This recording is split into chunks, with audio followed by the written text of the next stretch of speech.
السلام علیکم، میں ہوں نور العارفین صدیقی اور آپ دیکھ رہے ہیں پروگرام آمنے سامنے۔ آج کا پروگرام کروں یا نہ کروں اسی کشمکش میں تھا، لیکن پھر مجھے لگا کہ اس موضوع پر بات کرنا کچھ زیادہ ضروری ہے، نیڈ آف دا آر جسے کہا جاتا ہے، کیونکہ مجھے معلوم تھا کہ یہ بات کوئی اور نہیں کرے گا۔ نام نہاد دانشور جو ہیں وہ ایک مرتبہ پھر روزی روٹی سے لگ گئے خیر سے۔ قطر پر ہونے والے اسرائیلی حملے کے بعد طرح طرح کے لطیفے مارکیٹ میں دستیاب ہیں۔ کچھ دانشور، کچھ تجزیہ کار، کچھ سوڈو انٹیلیکچولز، انہوں نے ایک مرتبہ پھر یہ بتانا، باور کرانا شروع کر دیا ہے کہ قطر کے بعد اگلا نمبر پاکستان کا ہے۔ اسی لیے مجھے ایسا محسوس ہوا کہ ہم اسلامی جمہوریہ پاکستان کسی ملک میں نہیں رہتے، بلکہ ہم ایک بیکری میں رہتے ہیں، اور پاکستان کوئی کیک یا بسکٹ ہے یا نان خطائی ہے جسے کوئی جب بھی چاہے گا فیکا ماجا تایا اسے کھا جائے گا۔ آپ حیرانی ملاحظہ کیجئے میری، ہم الحمدللہ اسلامی دنیا کی واحد ایٹامک پاور ہیں۔ ہم نے تمام تر دنیا کی صعوبتوں، مشکلات کا، تمام تر پابندیوں کا سامنا، مردانہ وار سامنا مختلف ادوار میں کرنے کے باوجود پاکستان کو ایٹامک پاور بنوایا۔ دنیا نے کیا کچھ نہیں کیا کہ پاکستان کسی طرح سے ایٹامک پاور نہ بننے پائے، لیکن دنیا کی ایک بھی نہ چلی، اور اللہ کا شکر ہے ثم الحمدللہ آج ہم اسلامی دنیا کی واحد ایٹامک پاور ہے، 6واں یا 7واں نمبر ہمارا ہے۔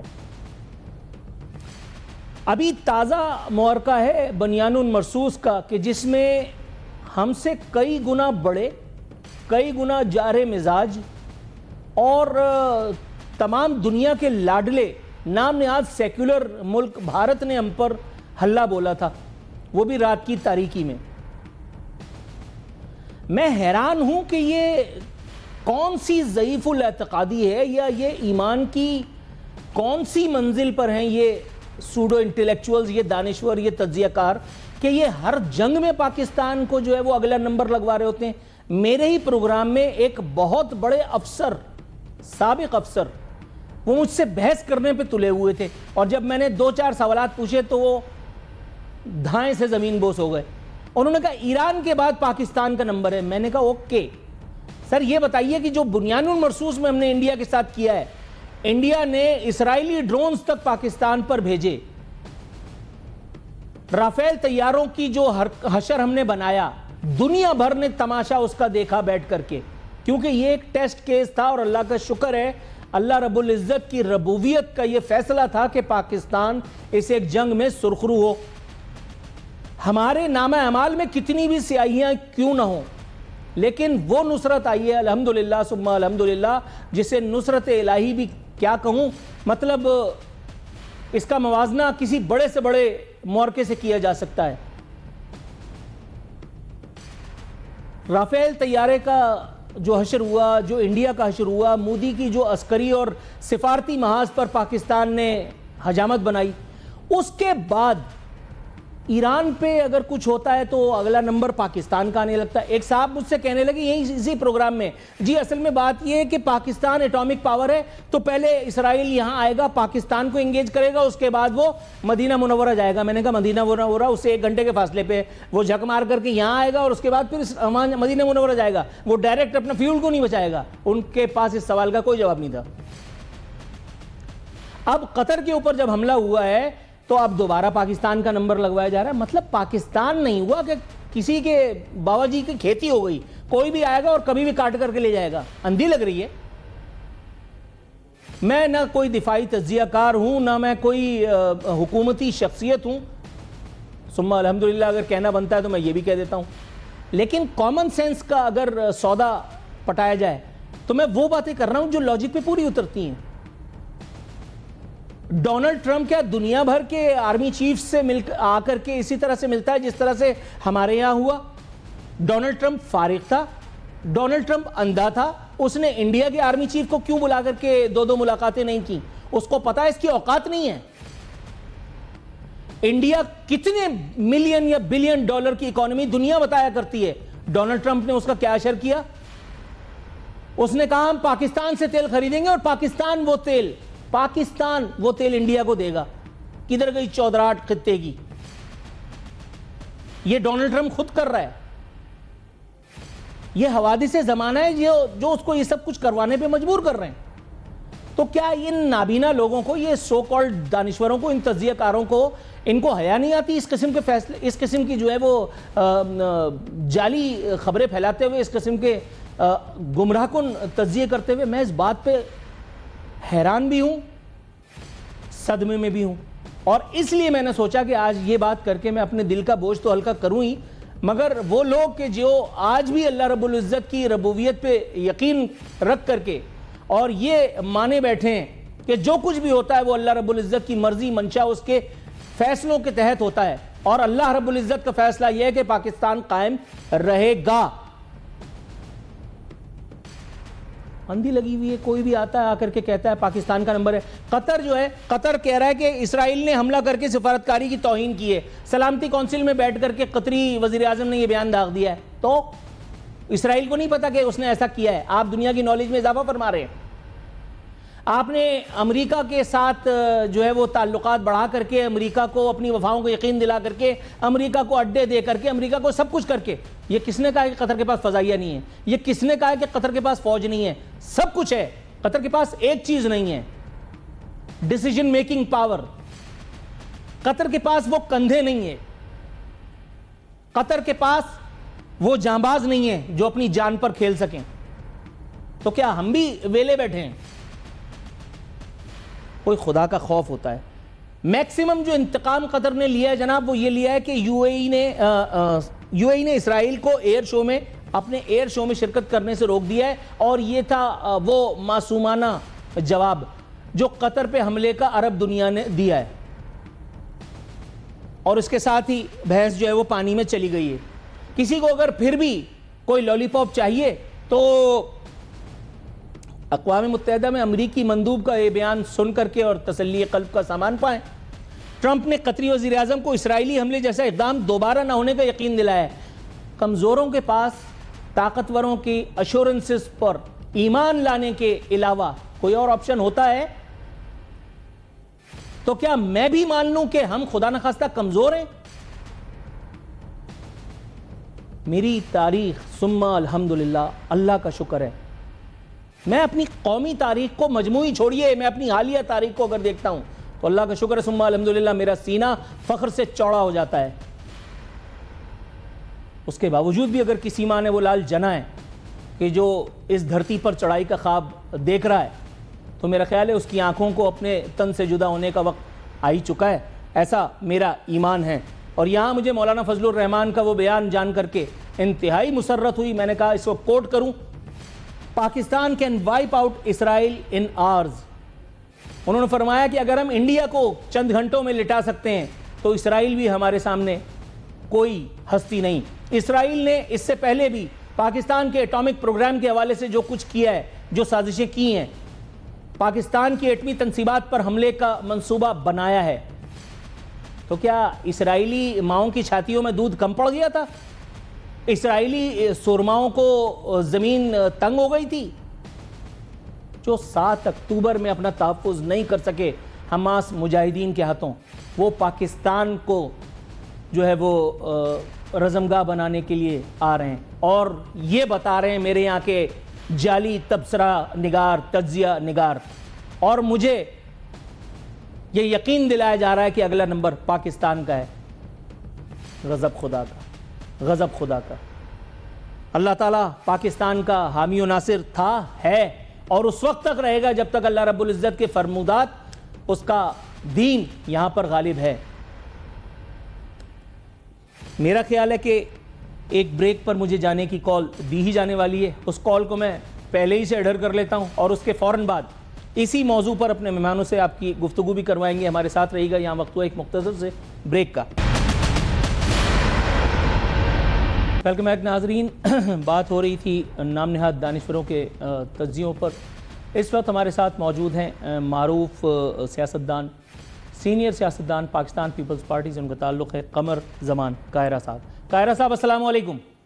جی وعلیکم السلام۔ سر سب سے پہلے تو آپ کے قیمتی وقت کا میں عزت مشکور ہوں۔ حضور والا پوچھنا یہ تھا کہ ایران پر جب جنگ مسلط کی گئی اس وقت بھی ایک طبقہ فکر اس ایک خیال کا حامی تھا کہ اگلا نمبر پاکستان کا ہے، اور اب جبکہ قطر پر اسرائیل نے دھاوا بول دیا ہے، ایک مرتبہ پھر وہی جعلی انقلاب کی جعلی جو ہے وہ فصل کاٹی جا رہی ہے کہ اب اگلا نمبر پاکستان کا ہے۔ حضور والا بنیان المرصوص میں انڈیا کی جو حجامت ہم نے بنائی ہے، دنیا نے وہ تماشا دیکھا، اس کے بعد بھی ایک ایٹامک پاور سے اس طرح کی کوئی احمقانہ چھیڑ چھاڑ مول لی جا سکتی ہے؟ آپ کے خیال میں یہ ہارے ہوئے اذہان کا تبصرہ سمجھا جائے یا اس کے پیچھے کوئی اور عوامل کار فرما ہیں؟ دیکھیے اس وقت جو صورتحال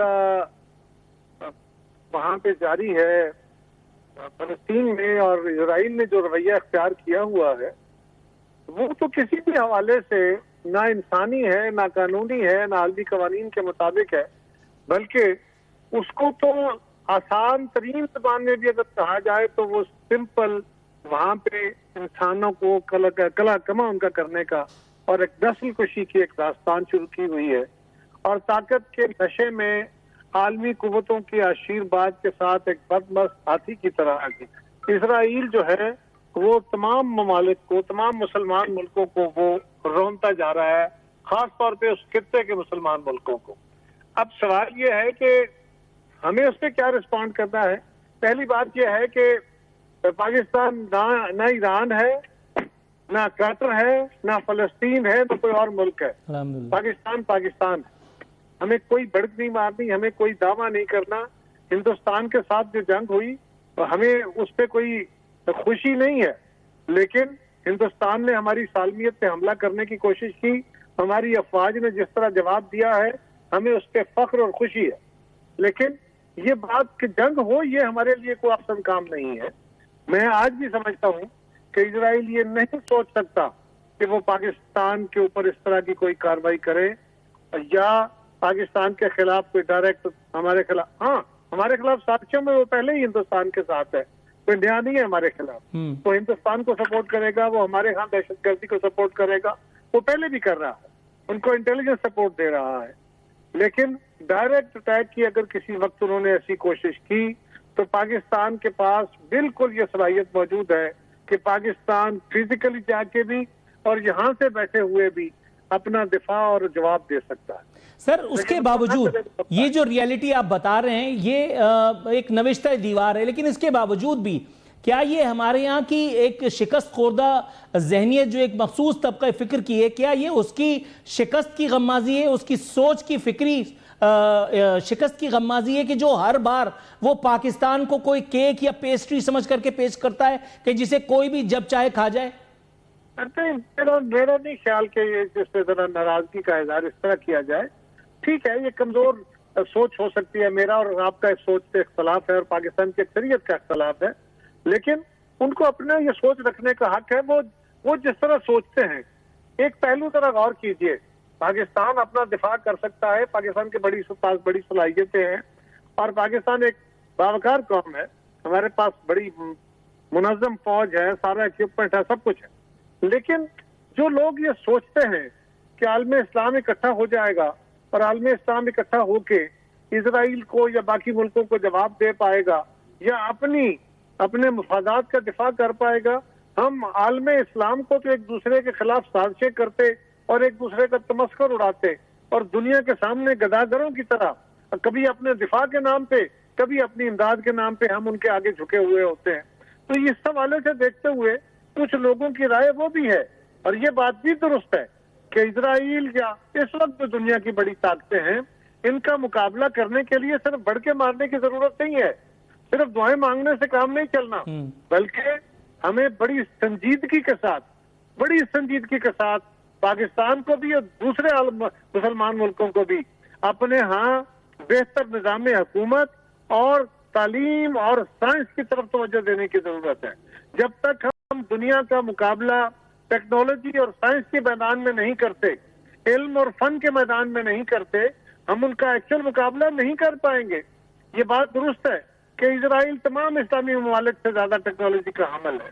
اس کے پیچھے دنیا کی ایک بڑی ذہین اور دنیا کی طاقتور قوم ہے جس نے اپنا ملک بنایا ہوا ہے. وہ صرف بڑھ کے مارنے سے اور بد دعائیں دینے سے نہیں چلے گا. یہ بھی لوگوں کی سوچ غلط نہیں ہے. لیکن میں تو پاکستان کا ذکر کر رہا ہوں.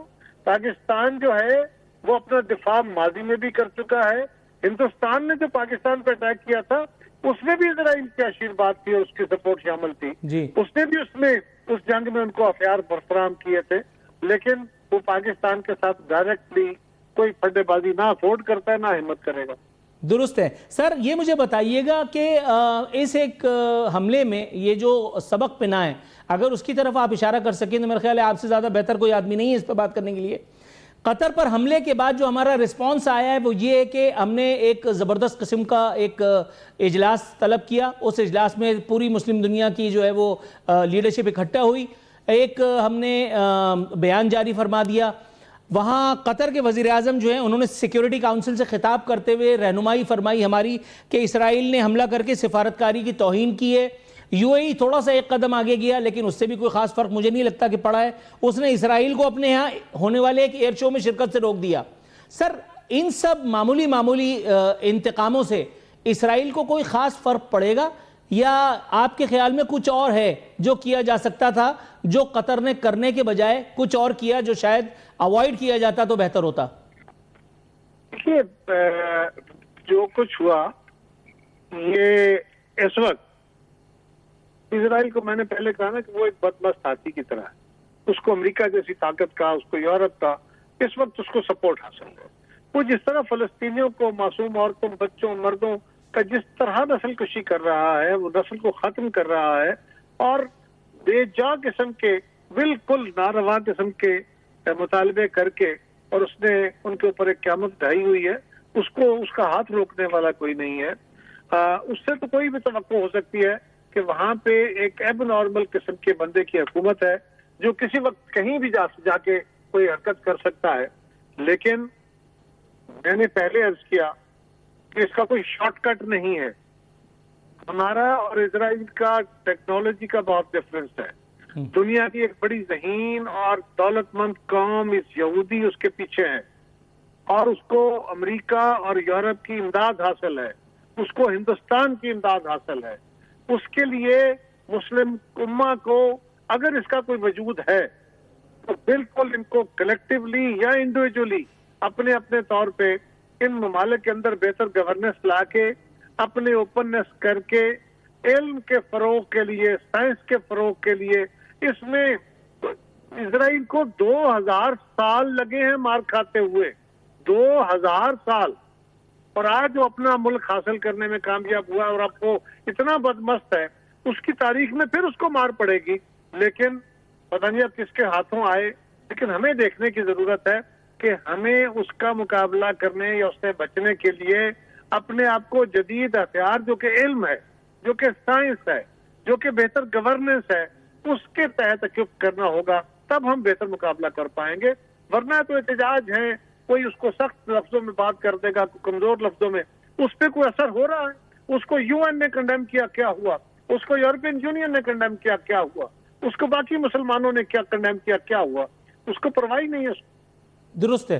سر یہ مجھے بتائیے گا آپ کے خیال میں نتن یاہو نے جو اپنے سٹیٹمنٹ میں اپنے جو ویڈیو بیان میں اس نے پاکستان کا نام ایک پوائنٹ آف ریفرنس کے طور پہ لیا اس سے بھی کوئی خاص مراد آپ دیکھتے ہیں یا یہ بس روا روی میں سلپ آف ٹنگ دیکھا جائے؟ سلپ آف ٹنگ نہیں ہے جی. بیسیکلی اس نے اپنے اوپر ہونے والے جو سوال تھے جو امریکی انتظامیہ کی طرف سے اٹھے یا صدر ٹرمپ کی طرف سے اٹھے قطر پہ حملہ کی صورت میں اس کا جواب دیتے ہوئے اس نے یہ کہا ہے. اور وہ میں نے کہا نا وہ اس وقت ان کے ہاتھ کا بھی چھالا ہے اور وہ ایک انتہائی بد دماغ آدمی اور انتہائی سخت خیالات کا حامل آدمی ہے جو اپنی کسی بھی غلط عادت کو غلط چیز کو ڈیفینڈ کرتے ہوئے اس طرح کی مثالیں دے رہا ہے. لیکن وہ پاکستان کو کوئی دھمکی نہیں دے رہا. لیکن اگر خدا نخواستہ کو ایسا وقت آتا ہے تو پاکستان اپنا دفاع کرنے کی بالکل بھرپور صلاحیت رکھتا ہے. ہم نے ہندوستان کو بھی چونکا دیا تھا. اگر خدا نخواستہ یہ وقت آیا تو پھر اسرائیل کو بھی پتہ چلے گا کہ اس نے کس کے ہاتھوں میں ہاتھ ڈالا ہے. Right sir, thanks allot for your precious time. آپ نے بڑی ہماری رہنمائی کی. آپ کا میں ازحد مشکور ہوں کہ آپ نے ہمارے لیے اپنی مصروفیت کے باوجود اپنا قیمتی وقت ہماری نظر کیا. ناظرین یہ تھے قمر زمان کائرہ آف پاکستان پیپلز پارٹی, پاکستان کی ایک اہم پولیٹیکل پارٹی, پاکستان کے ایک اہم گیم پلیئر. اس کا ورژن ابھی آپ نے ملاحظہ کیا. میرا خیال ہے کہ مجھے شاید بریک پہ جانا ہے, اگر کنفرم کر دیں تو بھائی میں. ناظرین یہاں وقت ایک مختصر سی کمرشل بریک کا. ویلکم بیک ناظرین. میرے لبوں پہ رقصہ مسکراہٹ آپ کو یہ بتانے کے لیے کافی ہے کہ اس وقت میں اپنی پسندیدہ فٹ بال, میرا مطلب ہے سیاسی جماعت جعلی ایم کیو ایم کے بارے میں لب کشائی فرمانے والا ہوں. سیٹ بیلٹ باندھ لیں. جعلی ایم کیو ایم کو دہاڑی مل گئی ہے, وہ جس کے لیے اچھے بچے بن کر کے چپ چاپ ایک اور حکومت کے لیے کاندھا بنے ہوئے ہیں تمام حضرات. ان کو ان کی اجرت ادا فرما دی گئی ہے. یہ لگ بات کہ اس میں ان کا پسینہ کوئی خاک نہیں بہا, خون تو خیر سے ماشاءاللہ صاحب لوگ پہلے ہی بہا چکے ہیں. جھٹکے کے MNAs کو 20 ارب روپے کی گرانٹ جاری فرما دی گئی ہے.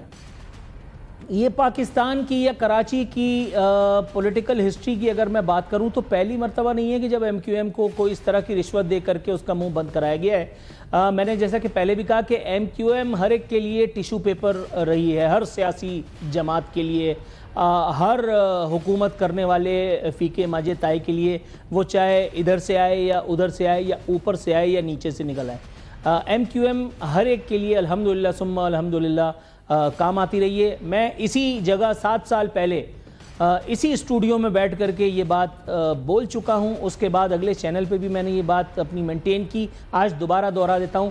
اسرائیل میں حکومت بنانے کے لیے MQM کو دعوت دی جائے تو MQM وہاں پہ بھی جائے گی. یہ اقتدار کمبخت ایسی چیز ہے. کل میں نے دیکھا پانی میں چھپ چھپ کرتے ہوئے جل پری کی طرح ماشاءاللہ فاروق ستار بھائی ویڈیو بنوا رہے تھے, لوگوں کو رجھا رہے تھے, یہ بتا رہے تھے کہ دیکھو میں تم میں سے ہوں. حالانکہ ان تمام لوگوں کا, یہ مصطفیٰ کمال, انیس قائم خانی, یہ PSP ٹولے کا MQM سے کیا تعلق ہے؟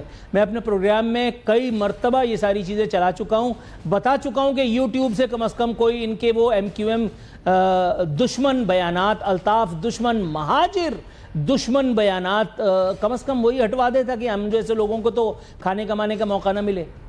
مصطفیٰ کمال اور انیس قائم خانی کو تو ایک نئی دکان الاٹ ہوئی تھی PSP کے نام سے, تو ان کا تو تعلق ہی کوئی نہیں تھا.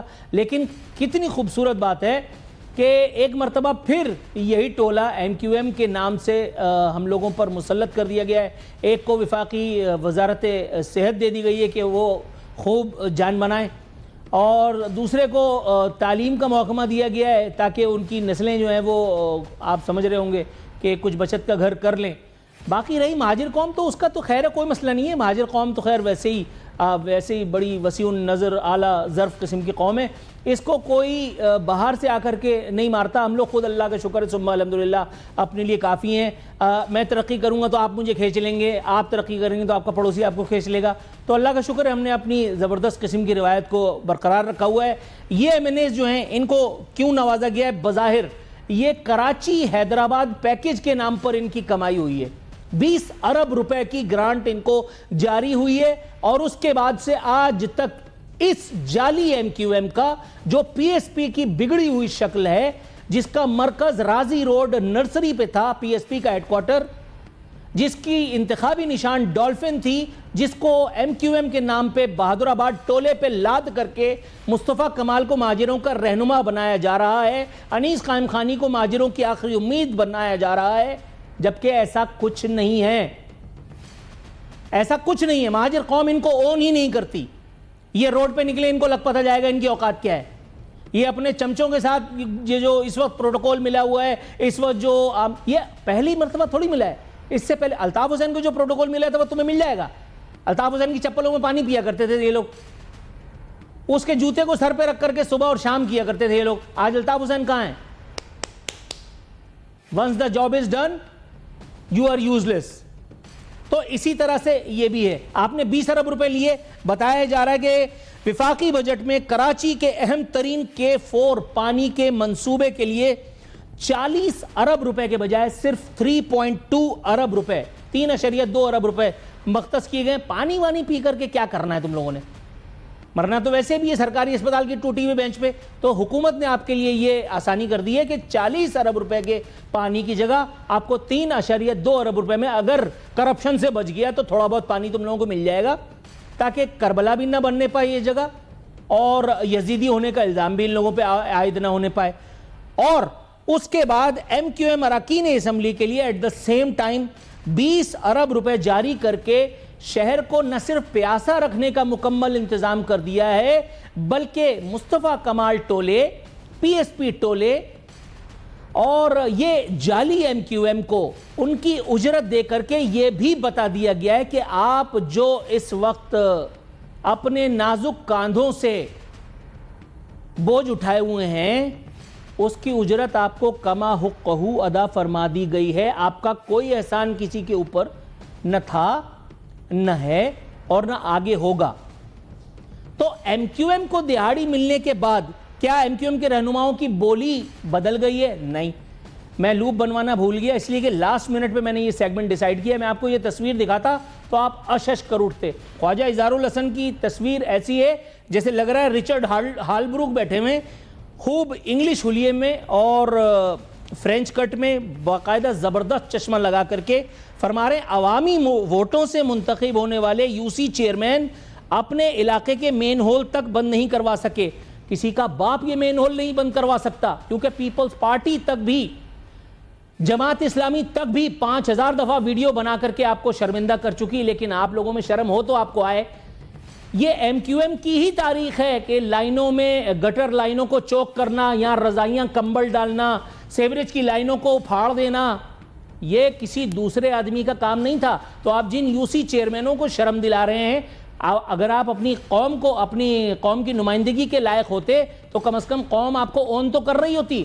آپ جس علاقے سے ایم این اے تھے, ایک زبردست قسم کے چینل نے آپ کے علاقے میں گھوم کر کے جب فوٹیج بنائی تھی تو اس علاقے کی زبوں حالی اس بات کا منہ بولتا ثبوت تھی کہ آپ کس قدر مہاجر ہیں, کہ آپ کس قدر قوم پرست آدمی ہیں.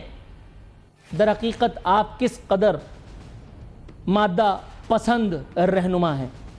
آپ کو ورثہ کا, شہداء کے ورثہ کا, لواحقین کا, اغوا کنندگان شدگان کا آپ کو خیال صرف اس وقت آتا ہے جس وقت آپ اپوزیشن میں ہوتے ہیں, اور جیسے ہی کوئی صدقہ, خیرات, زکوٰۃ کا کوئی ٹکڑا آپ کے سامنے پھینکا جاتا ہے, آپ پھر وہی کرتے ہیں جو آپ نے اس سے پہلے کیا.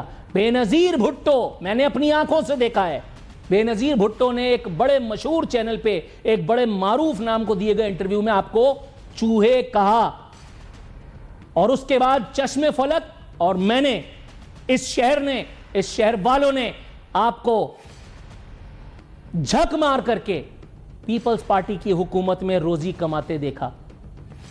آپ وڈیروں کے خلاف باتیں کر کے اپنے آپ کو امیتابھ بچن ثابت کرنے کی تمام کوششیں کرتے تھے, اور اس کے بعد جب آصف علی زرداری, جب یوسف رضا گیلانی, جب فلانا فلانا 90 پہ آتے تھے تو آپ ڈانس فرما کر کے ان کا دل لبھاتے تھے.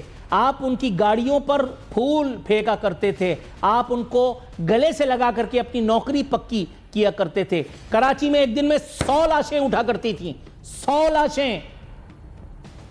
ایم پی اے رضا حیدر کا خون کس کو فراموش ہوا ہوگا؟ ایک دن میں 100 لاشیں گری تھیں. اس دن میں کراچی کی انہی سڑکوں پہ رول رہا تھا, مجھے گھر جانے کے لیے کوئی راستہ نہیں میسر آ رہا تھا, اور آخر کار یہ ہوا کہ میں یہ سوچ رہا تھا کہ اگر مجھے گولی لگے تو کون سے حصے پہ لگے کہ میری جان کم از کم بچ جائے. اس دور میں بھی آپ نے حقیقی اپوزیشن کا کردار ادا کرنے کی کبھی زحمت نہیں اٹھائی. آپ کو ہمیشہ اگر خیال عزیز تھا تو پیسے کا, ایم کیو ایم کو پیسے کا جو چاٹ لگی, جو لت لگی الطاف حسین کے اس دور میں, یہ روایت بد آج تک بدقسمتی سے آپ کے ساتھ چل رہی ہے. آپ لوگوں نے ضمیر فروشی کر کے, مال حرام کما کر کے یہ ثابت کر دیا ہے کہ آپ کا, آپ کی قوم سے, اس کی فلاح سے, اس کی بہبود سے نہ کوئی واسطہ ہے, نہ کوئی تعلق ہے. آپ مہاجر نہ تھے, نہ آپ مہاجروں کے خیر خواہ ہیں. آپ نے مہاجر صوبے کے خلاف, آپ نے مہاجر قوم کے خلاف, آپ نے ایم کیو ایم کے خلاف, آپ نے ان تمام لوگوں کے خلاف جو کبھی اردو بولنے والے خود کو سندھی کہا کرتے تھے آپ کے چڑھاوے بہکاوے ورگلانے میں آ کر کے، جو کبھی اچانک سے اپنے آپ کو اردو بولنے والے مہاجر کہنے لگتے ہیں، آپ نے ان کا صرف استحصال کیا ہے، آپ نے صرف ان کے انگوٹھوں کو، ان کے ووٹ کو استعمال کر کے آپ نے اپنے گھر، گاڑی، بنگلے، بینک بیلنس بنائے۔ وہ آدمی جس کو بات کرنے کی تمیز نہیں، جو دو بدی کی چپل میں آیا تھا، آج وہ ڈوئل نیشنلٹی کا حامل ہے، اس کے پیٹرول پمپ اسی شہر میں ہے۔ کیا اب میں نام بتانا بھی شروع کروں تو پھر یہ ادارے کیا کر رہے ہیں اور میں کس کو بتاؤں گا؟ سب کو سب پتا ہے۔ یہ اس دور کی سب سے خوبصورت بات جو مجھے لگتی ہے، الحمدللہ ثم الحمدللہ، ناظرین وقت ہو گیا ہے آپ سے بدہ لینے کا۔ اللہ نے چاہا تو یہ پول پھر کسی اور دن کھولیں گے۔ ابھی ٹاٹا بائے بائے، پھر انشاءاللہ ملاقات ہوتی ہے۔ فی امان اللہ۔